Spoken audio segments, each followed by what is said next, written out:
कंचन sir बोल रहे हैं कि तैयारी तो हम लोग पूरी रखेंगे। हर बार धोखा इतना खा चुके हैं कि अब धोखे की तो कोई बात ही नहीं है।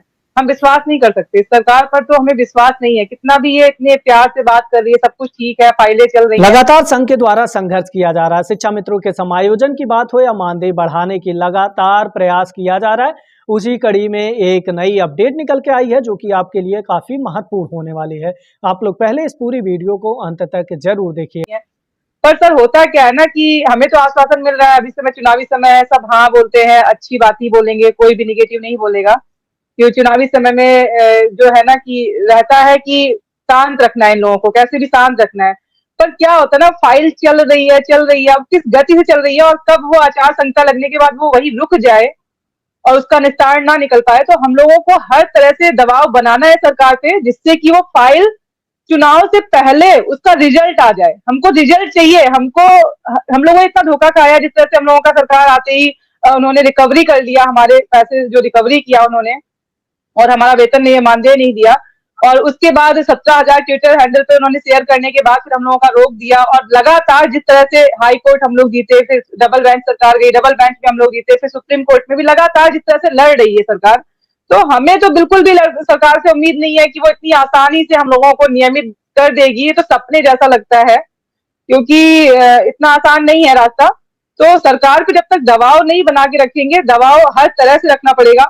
और इस समय चुनाव का समय है, तो जब तक संख्या बल नहीं दिखाई देगा, हम लोग अपनी समस्या को लेकर जब तक सरकार से नहीं जाएंगे, सरकार के पास अपनी समस्या को नहीं बोलेंगे, तब तक मुझे नहीं लगता है इतनी आसानी से सरकार कुछ भी करेगी। और हम उम्मीद नहीं कर सकते सरकार से, क्योंकि बहुत उम्मीद हम नहीं रख सकते सरकार से, क्योंकि सरकार ने बहुत धोखा दिया है। तो अब उम्मीद तो नहीं रह गई, क्योंकि 10-11 साल बहुत लंबा समय हो गया है। और अगर सरकार को करना ही था, इतना ही हमारे हितैषी थी सरकार, तो 7-8 साल से सरकार लगातार है, और उनको क्या पता नहीं है, हमारी समस्याओं से वो अवगत नहीं है, या उनको हम लोग की समस्याएं दिख नहीं रही है। सिर्फ सोचिए, 10 सीएल, 11 माह का मानदेय, 2013 में 7,000 और आज प्रेजेंट टाइम में सिर्फ 9,000 मानदेय।